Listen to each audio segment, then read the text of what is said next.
ശരി, ഇപ്പോൾ നമ്മൾ കാണുന്ന ദൃശ്യങ്ങൾ ലോക് ഭവനിലേക്ക് തിരിച്ചിരിക്കുന്നു. ലോക് ഭവനിലേക്കാണ് വി.ഡി. സതീശന്റെ യാത്ര എന്നതാണ്. അപ്പോൾ കോൺഗ്രസ് പട്ടികയുമായി, മന്ത്രിസഭയിലെ മുഴുവൻ പേരുടെയും പട്ടികയുമായി നിയുക്ത മുഖ്യമന്ത്രി വി.ഡി. സതീശൻ ഇതാ ഗവർണറെ കാണാൻ ലോക്സഭയിലേക്ക് പോവുകയാണ്. നിർണായകമായ മിനിറ്റുകളാണ്.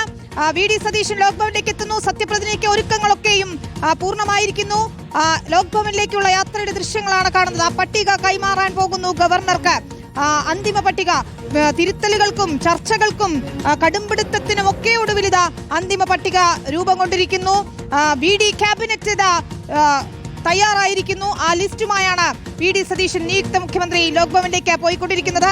മന്ത്രിമാരുടെ അന്തിമ പട്ടിക ആയിക്കഴിഞ്ഞു. റിപ്പോർട്ടർ ബിഗ് പൊളിറ്റിക്കൽ ബ്രേക്കിംഗ് വാർത്തയായിരുന്നു. കോൺഗ്രസിന്റെയും ലീഗിന്റെയും മന്ത്രിമാരുടെ പട്ടിക എന്നതാണ്.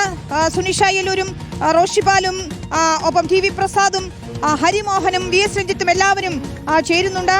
സുനിഷ, ഇതാ അല്പസമയത്തിനകം തന്നെ ലോക് ഭവനിലേക്ക് എത്തുന്നു. ചരിത്ര നിമിഷമാണ്. വി.ഡി. സതീശൻ സർക്കാർ അധികാരത്തിലെത്താൻ പോകുന്നു. ആ കയ്യിലുള്ളത് കേരളത്തിന്റെ മന്ത്രിസഭയുടെ പേരുകളാണ്. അതാണ് വിനീത. അങ്ങനെ മാരത്തോൺ ചർച്ചകൾ, തർക്കങ്ങൾ എല്ലാം പരിഹരിച്ചുകൊണ്ട് ഇപ്പോൾ അന്തിമ പട്ടികയുമായി ഇതാ വി.ഡി. സതീശൻ കന്റോൺമെന്റ് ഹൗസിൽ നിന്നും പുറപ്പെട്ടിരിക്കുന്നു. അല്പസമയത്തിനകം തന്നെ ലോക് ഭവനിലേക്ക് എത്തും. അതിനുശേഷം ഗവർണർക്ക് ഈ പട്ടിക കൈമാറുമെന്നുള്ളതാണ് മനസ്സിലാക്കുന്നത്.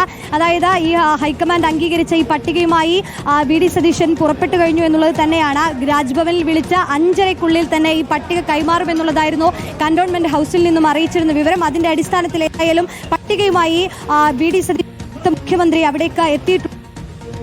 ശരി സുനിഷ, നമുക്ക് അവിടെ എത്തുമ്പോൾ അതിനുശേഷം അദ്ദേഹം ലോക് ഭവനിൽ നിന്ന് എത്തി കന്റോൺമെന്റ് ഹൗസിൽ വാർത്താ സമ്മേളനം നടത്തുമെന്നായിരുന്നു. റോഷിപാൽ, ഇതാ ആ പട്ടിക നമ്മളാണ് ആദ്യം ബ്രേക്ക് ചെയ്യുന്നത്.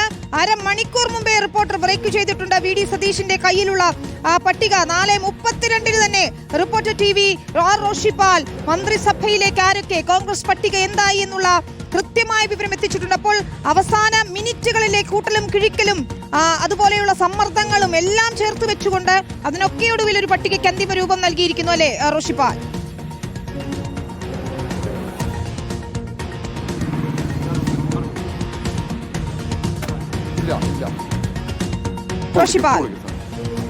വിനിത, ഇനി ഏറ്റവും പ്രധാനപ്പെട്ടത് വകുപ്പ് വിഭജനവുമായി ബന്ധപ്പെട്ട ചർച്ചകളിലേക്കാണ് കടക്കേണ്ടത്. വകുപ്പ് വിഭജനം സംബന്ധിച്ച പ്രാഥമികമായ ധാരണ മുതിർന്ന മന്ത്രിമാരുടെ കാര്യത്തിൽ വകുപ്പ് സംബന്ധിച്ച ധാരണയായിട്ടുണ്ട്. അതിൽ ഏറ്റവും പ്രധാനപ്പെട്ടത് ഒന്ന് മുഖ്യമന്ത്രി വി.ഡി. സതീശന്റെ വകുപ്പുകളാണ്. അത് പൊതുഭരണമുണ്ട്, അതിനൊപ്പം ധനകാര്യവും തുറമുഖവും, അങ്ങനെയുള്ള 3 പ്രധാനപ്പെട്ട വകുപ്പുകളാണ് മുഖ്യമന്ത്രി വി.ഡി. സതീശൻ കൈകാര്യം ചെയ്യുക. പിന്നീട് രണ്ടാമതായി വരുന്നത് ആഭ്യന്തരം, വിജിലൻസ് കൈകാര്യം ചെയ്യുന്ന രമേശ് ചെന്നിത്തലയാണ്. മൂന്നാമത് കെ മുരളീധരൻ 2 വകുപ്പുകളുണ്ട്. ആരോഗ്യവും ദേവസ്വവുമാണ് കെ മുരളീധരൻ കൈകാര്യം ചെയ്യുക. KPC അധ്യക്ഷൻ സണ്ണി ജോസഫ് മന്ത്രിസഭയിലെത്തുമ്പോൾ റവന്യൂ വകുപ്പായിരിക്കും കൈകാര്യം ചെയ്യുക. മറ്റ് മന്ത്രിമാരുടെ, നിയുക്ത മന്ത്രിമാരുടെ വകുപ്പുകൾ സംബന്ധിച്ചുള്ള വിവരങ്ങൾ അല്പസമയത്തിനകം തന്നെ ലഭ്യമാകും. ഒരുപക്ഷെ PC വിശ്വനാഥിന് ഉന്നത വിദ്യാഭ്യാസ വകുപ്പ് ലഭിക്കാൻ സാധ്യതയുണ്ട്. അതല്ലെങ്കിൽ സഹകരണ വകുപ്പായിരിക്കും PC വിശ്വനാഥ് കൈകാര്യം ചെയ്യുക. ആ കാര്യത്തിൽ വ്യക്തത വരേണ്ടതുണ്ട്. ഏതായാലും റവന്യൂ വകുപ്പ് നേരത്തെ AP അനിൽകുമാർ ആവശ്യപ്പെട്ടതാണ്. പക്ഷേ KPCC അധ്യക്ഷൻ എന്ന നിലയിൽ, ഏറ്റവും മുതിർന്ന നിയമസഭാ സാമാജികൻ എന്ന നിലയിൽ റവന്യൂ വകുപ്പ് അത് സണ്ണി ജോസഫിന് നൽകുന്നു എന്നാണ് പ്രധാനപ്പെട്ട കാര്യം. ഇനി മറ്റ് നിയുക്ത മന്ത്രിമാരുടെ വകുപ്പുകൾ കൂടി നമുക്ക് അല്പസമയത്ത് തന്നെ ലഭ്യമാകും. ബിന്ദു കൃഷ്ണ കൃഷി വകുപ്പാണെന്ന വിവരമുണ്ട്, അത് സ്ഥിരീകരിക്കണം. ഏതായാലും ഏറെ വൈകാതെ തന്നെ നമുക്ക് മന്ത്രിമാരുടെ വകുപ്പ് സംബന്ധിച്ച വിവരങ്ങൾ കൂടി ലഭ്യമാക്കാൻ കഴിയും. വിനിത, അല്പസമയത്തിനകം ഗവർണറുമായി കൂടിക്കാഴ്ച നടത്തും. വി.ഡി. സതീശൻ ലോക് ഭവനിൽ എത്തിയിരിക്കുന്നു. മന്ത്രിമാരുടെ പട്ടിക കൈമാറാൻ പോവുകയാണ്. കോൺഗ്രസ് മന്ത്രിമാരുടെ പട്ടികയിലാണ് അവസാന നിമിഷം ഒരു കൺഫ്യൂഷൻ ഉണ്ടായിരുന്നത്. പക്ഷേ അതൊക്കെ പരിഹരിച്ചുകൊണ്ട് നേതാക്കളുടെ താല്പര്യം, അതുപോലെ തന്നെ സമ്മർദ്ദങ്ങൾ, സാമുദായിക സമവാക്യങ്ങൾ എല്ലാം പരിഗണിച്ചുകൊണ്ട് ഇതാ പട്ടികയ്ക്ക് അന്തിമ രൂപം നൽകി വി.ഡി. സതീശൻ ആ പട്ടികയുമായി ലോക് ഭവനിൽ എത്തിയിരിക്കുന്നു. അല്പസമയത്തിനകം ഗവർണറെ കണ്ട പട്ടിക കൈമാറും. അതിനുശേഷം കന്റോൺമെന്റ് ഹൗസിലെത്തി വാർത്താ സമ്മേളനം നടത്തുകയും ചെയ്യും. നാളെ രാവിലെ 10 മണിക്കാണ് സത്യപ്രതിജ്ഞ